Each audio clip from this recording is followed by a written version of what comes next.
پھر تیسرے میں جائیں گے اور یہ الیکشن کروا کے پوری دنیا کو بتا دیں گے ہم نے تو الیکشن کروا دیا آزاد کشمیر میں، یہ صاف اور شفاف الیکشن ہے، اب یہ حکومت جانے اور یہاں کے لوگ جانے۔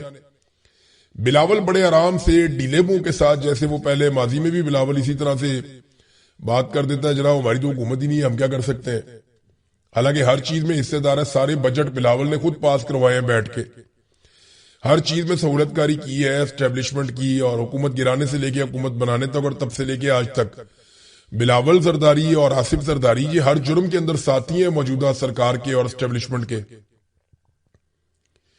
لیکن کیونکہ انہیں 2/3 اکثریت نہیں ملے گی تو بلاول کہے گا جی اگر مجھے 2/3 اکثریت مل جاتی تو میں جوائنٹ عوامی ایکشن کمیٹی کے مطالبات تسلیم کرنے کے قابل ہوتا، لہٰذا مجھے نہیں ملی تو میں نہیں کر سکتا۔ پی ایم ایل این کہے گی ہمیں بھی نہیں ملی، ہم بھی نہیں کر سکتے، تو ایک جوائنٹ قسم کی ملا جلا کے ایک سرکار بنا دی جائے وہاں پہ، تاکہ نہ ہوگا بانس اور نہ بجے گی بانسری۔ یہ تھا ان کا پورا پلان ایکسپوز ہو گیا۔ جوائنٹ عوامی ایکشن کمیٹی نے بڑے سخت مطالبات سامنے رکھ دیے کہ جناب بتائیں اب کیا کہتے ہیں، اور پھر وہ مطالبات نہیں مانے گئے۔ تو اب اعلان ہو گیا ہے کہ 26 تاریخ کو یعنی آج کے دن میر پور سے راولا کوٹ تک لانگ مارچ جائے گا۔ اب کل جو ہے وہ الیکشن ہے، آج اگر مار دھاڑ ہوتی ہے، لڑائی جھگڑا ہوتا ہے، رکاوٹیں ڈالی جاتی ہیں، تو صبح الیکشن کیسے ہوگا؟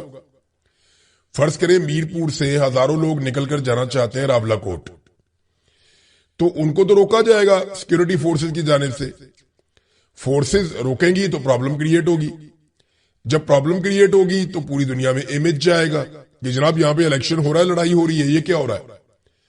اور اگر نہیں روکیں گے تو بہت بڑی تعداد میں لوگ راولا کوٹ میں اکٹھے ہو جائیں گے اور پھر مظفر آباد کی طرف بڑھیں گے، تو سیکورٹی فورسز تو ساری میر پور میں لگائی ہوئی ہیں۔ اب یہ بہت بڑا پنگا پڑ گیا ہے، کیونکہ جوائنٹ عوامی ایکشن کمیٹی کے پاس بھی کوئی اور رستہ بچا نہیں تھا، ان کے پاس یہ آخری رستہ تھا۔ اگر یہ الیکشن ہو جاتے تو پھر ان کے پاس کرنے کے لیے کچھ بھی نہیں بچتا، وہ دیوار کے ساتھ لگے ہوئے، پھر تو ان کی درگت بننی تھی اور ان کو نشان عبرت بنایا جانا تھا۔ بہرحال اب انہوں نے کہہ دیا جناب کہ ہم 26 تاریخ کو نکلیں گے میر پور سے راولا کوٹ اور 27 جولائی کو نکلیں گے راولا کوٹ سے مظفر آباد۔ اب یہ اس وقت اسٹیبلشمنٹ نے سوچنا ہے کہ اس معاملے کو حل کیسے کرنا ہے۔ کشمیریوں میں منحصر ہے کہ وہ کتنی بڑی تعداد میں نکلتے ہیں۔ ایک تو انہوں نے یہ بتا دیا کہ جناب ہمیں الیکشن میں کسی قسم کی کوئی دلچسپی نہیں ہے، اور یہ بات میں آپ کو کلیئر کر دوں کہ انہوں نے الیکشن لڑنا تھا، یہ بات مئی میں طے ہو گئی تھی۔ حکومت کے ساتھ جب وہ مذاکرات کر رہے تھے تو طے ہو گیا تھا کہ یہ تنظیم الیکشن میں جائے گی، الیکشن لڑے گی۔ لیکن پھر جب حالات خراب ہو گئے، کریک ڈاؤن شروع ہو گیا، فورسز آ گئی، کالعدم قرار دے دیا گیا، بندوں کے سروں پہ انعام رکھ دیے گئے، تو پھر الیکشن والا معاملہ کہیں نکل گیا، وہ بیچ میں اب ہے ہی نہیں، لہذا اب یہ الیکشن نہیں لڑ سکتے اور نہ یہ الیکشن لڑنے جا رہے ہیں۔ تو الیکشن کو روکنے کے لیے وہ کہتے ہیں ہمیں دلچسپی نہیں ہے، یہ کوئی الیکشن نہیں ہے، دھوکہ ہے، وہ یہ کہتے ہیں۔ اور یہ جوائنٹ عوامی ایکشن کمیٹی کے لیے آخری موقع تھا یا کشمیر کے عوام کے لیے کہ وہ نکل کر اپنے حق کے لیے آواز اٹھائیں۔ لیکن اس کے بعد اگر موقع تو کبھی بھی آخری نہیں ہوتا، لیکن یہ ہے کہ پھر معاملہ لمبا ہو جائے گا، لمبا لٹک جائے گا، ہو سکتا ہے سال 2 سال 4 سال ان کو لگ جائیں واپس پہلے جیسی پوزیشن میں آنے میں۔ یہ ایک ایسا دن اور موقع تھا جہاں پہ وہ اپنی آواز پوری دنیا کو سنا سکتے تھے، کیونکہ بین الاقوامی مبصرین بھی آئے ہوئے ہیں اور میر پور کے اندر میڈیا بھی پہنچا ہوا ہے۔ میڈیا والوں پہ بڑی سختی ہے، جو خاص طور پہ آزاد کشمیر کا میڈیا ہے ان کے اوپر تو بہت زیادہ سختی ہے۔ ان کے تو موبائل فون چیک کیے جاتے ہیں، ان کی فوٹیجز ڈیلیٹ کروائی جاتی ہیں، انہیں جگہ جگہ پہ روکا جاتا ہے، ان کی پراپر چیکنگ ہوتی ہے۔ میڈیا کو ہراساں بھی کیا جاتا ہے، خوف زدہ کیا جاتا ہے کہ خبر اگر ہماری مرضی کے خلاف دو گے تو پھر ہم اپنی مرضی کریں گے تمہارے ساتھ، یا تو بندے اغوا کر لیتے ہیں، غائب کر لیتے ہیں۔ تو یہ آپ دیکھیے گا کہ جو لوگ ابھی آپ دیکھ رہے تھے نا کل تک دبلے ہوئے جا رہے تھے بھارتی نوجوانوں کے دکھ میں اور درد میں کہ جناب بھارت کی حکومت بھارتی نوجوانوں پہ کتنا ظلم کر رہی ہے، کتنا جبر کر رہی ہے، کتنی ظالم اور بدماش حکومت ہے، یہ باتیں کر رہے تھے بہت سارے ٹاؤٹس کل تک۔ اب آپ دیکھیے گا جب آج سے آزاد کشمیر کے شہریوں کو مارنا شروع کرے گی سرکار، ان پہ ظلم اور جبر کے بازار گرم کیے جائیں گے جو نارملی کیے جاتے ہیں، تو ان ٹاؤٹوں کی زبانیں بند ہو جائیں گی، نہ یہ ظلم اور بربریت کے اوپر بولیں گے، نہ یہ اس کو دیکھیں گے، بلکہ جو ظلم ہوگا آزاد کشمیر میں یہ اس کو جواز فراہم کریں گے۔ جناب یہ بہت ضروری ہے، اگر یہ ظلم نہ کیا گیا تو پتہ نہیں پاکستان ٹوٹ جائے گا. یہ ایسے بے شرم لوگ ہیں اور آپ یہ بے شرمیاں آج کے دن سے بڑے غور سے دیکھ سکتے ہیں. بہت سارے ایسے لوگ جو خبریں دے رہے تھے نا جنزی کا احتجاج بھارت میں یہ ہو گیا, انڈین حکومت نے یہ کر دیا وہ کر دیا. اب جب نوجوان وہاں پہ جیت گئے, جب وہاں پہ جمہوریت جیت گئی, جب نریندر مودی کی سرکار نے گولی چلانے سے انکار کر دیا, جب انہوں نے چادر اور چار دیواری کا تقدس پامال نہیں کیا پاکستان کی طرح, جب انہوں نے خواتین کو اغوا نہیں کیا پاکستان کی طرح, جب انہوں نے بہو بیٹیوں پہ ہاتھ نہیں ڈالا پاکستان کی طرح جیسے احتجاج کرنے والے پاکستانیوں پہ بہو بیٹیوں پہ ہاتھ ڈالا گیا, جب انہوں نے بچوں کے اوپر ہاتھ نہیں ڈالا پاکستان کی طرح, جب انہوں نے چادر اور چار دیواری کا تقدس پامال نہیں کیا, جبری طور پہ گمشدگیاں نہیں کی جیسی پاکستان کے اندر کی گئی ایک پولیٹیکل موومنٹ کو کچلنے کے لیے بار بار, تو انہوں نے جب یہ سب کچھ نہیں کیا اور انہوں نے نوجوانوں کو ان کا حق دے دیا اور وزیر سے استعفیٰ لے لیا, تو پاکستان میں بہت سارے چہرے لٹک گئے, بہت سارے منہ لٹکے ہوئے ہیں کہ یہ کیا ہو گیا, بھارت میں جمہوریت جیت گئی. بھئی آپ پاکستان میں بھی جمہوریت کو جتا لیں. اب پاکستان کے ٹاؤٹوں کی بڑی عجیب ہی صورتحال ہے. ایک دن پہلے انہیں آرڈر دیا گیا تھا جناب بھارت کے خلاف گیم چوک کے رکھو. جیسے ہی بھارت کا نوجوان جیتا اب انہیں آرڈر دیا گیا گیم نپ دو. یعنی اب معاملہ دبا دیں, ایسا نہ ہو کہ پاکستان کے نوجوانوں کو بھی شوق چڑھ جائے اور یہاں پہ بھی جینزی نکل آئے اور نکل کے وہی دھمال پاکستان میں بھی ڈال دیں جو بھارت میں ڈال رہے تھے. پاکستانی نوجوان زیادہ سنجیدہ ہے, پاکستانی نوجوان زیادہ عقل مند بھی ہے, بہت باشعور بھی ہے, بہت سمجھدار بھی ہے. ایسا نہیں ہے کہ میں بھارتی نوجوانوں کو برا کہہ رہا ہوں, ایسا نہیں ہے, کیونکہ پاکستانی نوجوانوں نے سٹرگل بہت لمبی کی ہے, مار بہت زیادہ کھائی ہے, یہاں پہ حالات بہت مشکل رہے ان کے لیے. تو یہاں پاکستانی نوجوانوں نے بڑی ریزیلینس حاصل کی ہے گزشتہ کئی دہائیوں میں, خاص طور پہ گزشتہ 4 سالوں میں جو ان کے ساتھ ہوا. ایک پوری پولیٹیکل پارٹی کی ایک نوجوانوں کی پوری پود ہے جو تیار ہو گئی ہے. تو یہ اگر انڈیا کی طرح پاکستان کی حکومت ڈیل کرے نا, وہ گولی نہ چلائے, لوگوں کے اوپر جبری طور پہ گمشدگیاں نہ کریں, ان کے گھر نہ توڑیں, ان کی گاڑیاں نہ توڑیں, تو آپ دیکھیں پاکستان کے اندر جینزی اس سے بھی بڑا کارنامہ کرے گی جو بھارت کے اندر وہاں جینزی نے کیا ہے. تو اب منہ لٹکا ہوا بیچارے صحافیوں کا. کل تک انہیں کہا گیا تھا گیم چوک کے رکھو, آج جیسے ہی نوجوان وہاں پہ جیت گئے انہوں نے کہا گیم نپ دو. وجہ یہ ہے کہ پاکستان میں بھی اگر لوگ نکل آئے تو پاکستان کی اسٹیبلشمنٹ کو مصیبت پڑ جائے گی. ویسے تو مصیبت ایک بہت بڑی پڑنے والی ہے, ہمارے سامنے آ کر کھڑی ہے, میں آپ کے سامنے رکھ بھی دیتا ہوں. اس وقت پاکستان ایک بڑی مصیبت میں پھنسنے والا ہے, اس کے اشارے آ رہے ہیں, اور میں آپ کو وقت سے پہلے آگاہ کر رہا ہوں, آنے والے وقت میں یہ چیزیں آپ کو دیکھنی پڑ سکتی ہیں. نمبر 1 تو امریکہ سے پاکستان نے $10 ارب مانگ لیے, بلا وجہ نہیں مانگے. یہ پیسے امریکہ دے بھی دے گا شاید پاکستان کو, لیکن یہ کون سا پیسہ ہوگا, یہ ادھار پیسہ ہوگا, اور اس پیسے پہ آپ کو ٹیکس دینا پڑے گا, یعنی آپ کو یہ پیسہ واپس چکانا ہے. یہ ایسا نہیں ہے کہ پاکستان کی گود میں ڈال دیا امریکہ بھول گیا, نہیں ہوگا. یہ پیسہ آپ کو امریکہ کو واپس دینا پڑے گا. ایک ایک پاکستانی یہ پیسہ واپس چکائے گا, اور پیسہ واپس نہیں چکائے گا تو پھر اس کی قیمت چکائے گا. اور یہ پیسہ دینے کے بعد وہ بھول نہیں جائیں گے, وہ آپ سے کام کروائیں گے. کام آپ سے وہ کیا کروائیں گے یہ آگے چل کے آپ کو بتاتا ہوں.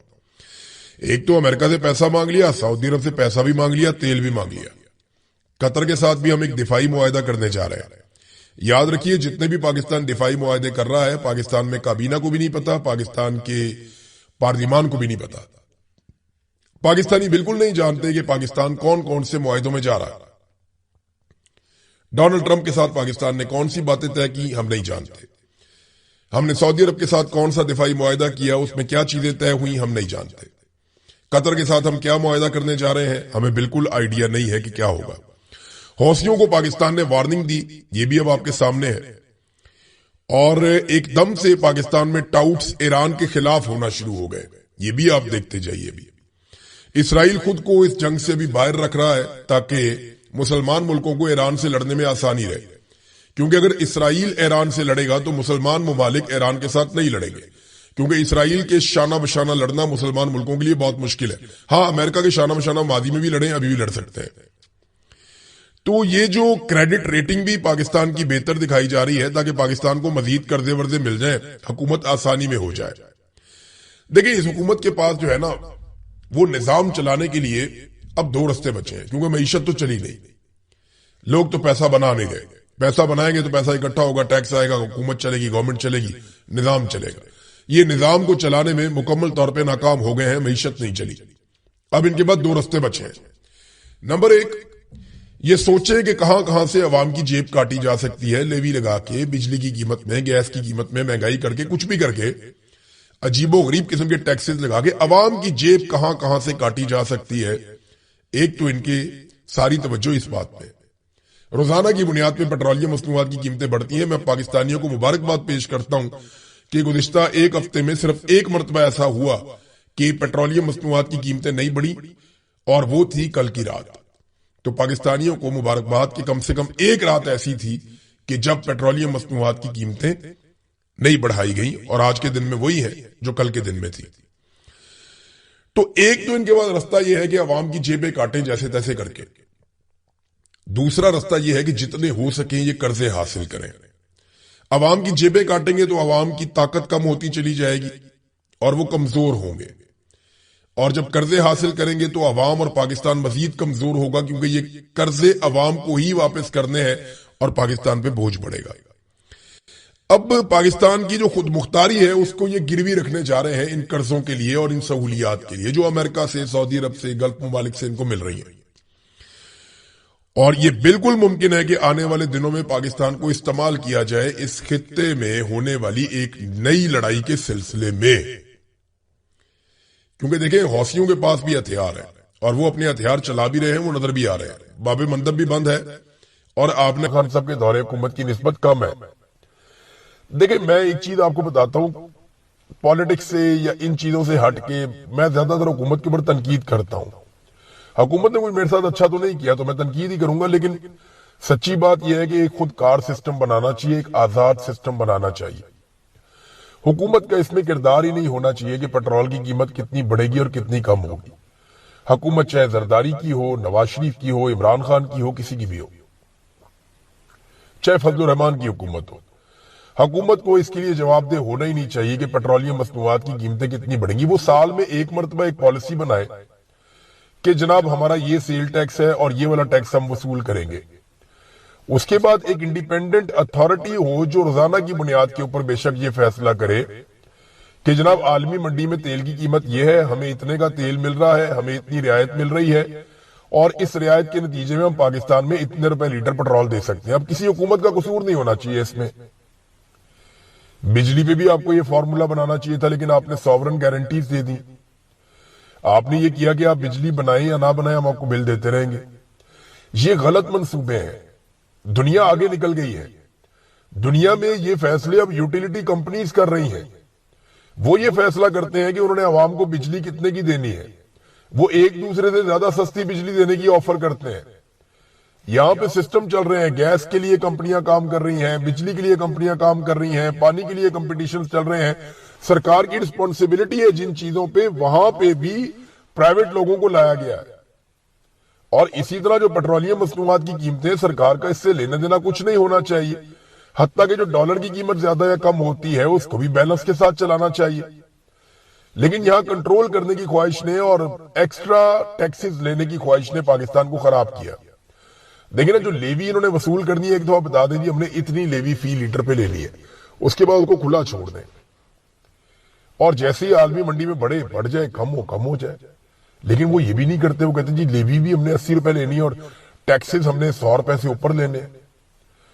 تو جب آپ اتنے ٹیکسز اندھا دھند لیں گے تو پھر الزام تو آپ کو اٹھانا پڑے گا. اور یہ بدقسمتی ہے کہ ہمارے پاس لوگوں پہ خرچ کرنے کے لیے پیسے نہیں ہیں, لوگوں کی جیب سے پیسے نکالنے کے لیے ہمارے پاس بہت ٹائم ہے. یعنی جب آپ کے پاس پیسہ ہو تو آپ سبسڈی دیں, غریب آدمی کو سہولت دیں. لیکن اب تو پاکستان میں یہ سوال ہی پیدا نہیں ہوتا. IMF کی شرائط ہی بڑی سخت ہے. بیوروکریسی جس نے پاکستان کی خدمت کرنی تھی, میں بڑی معذرت کے ساتھ یہ کہوں گا, جتنے بیوروکریٹس یہ سن رہے ہیں اگر ان کو میری بات بری لگے تو پہلے ہی معذرت کر دیتا ہوں میں. آپ بتائیے کیا واقعی آپ پاکستان کی خدمت کر رہے ہیں؟ میں سچ بتا رہا ہوں, میرا تقریباً 20 سال کا صحافتی ایکسپیرینس ہے. 20 سال میں دفاتر میں جاتا رہا, بیوروکریٹس کو ملتا رہا, بہت سارے میرے دوست بھی ہیں, میں ان کے ساتھ کام کرتا رہا, سیکھتا رہا, دیکھتا رہا. اس سے پہلے بھی پاکستان میں رہتا تھا. بے شمار میرے بیوروکریٹ دوست ہیں جن میں بہت سارے لوگ بہت اچھا کام کرنا بھی چاہتے ہیں, لیکن کیا یہ سچ نہیں ہے کہ بیوروکریسی یا سرکاری ملازمین یا افسران کی جو اکثریت ہے وہ صرف نوکری کرتی ہے، کام نہیں کرتے۔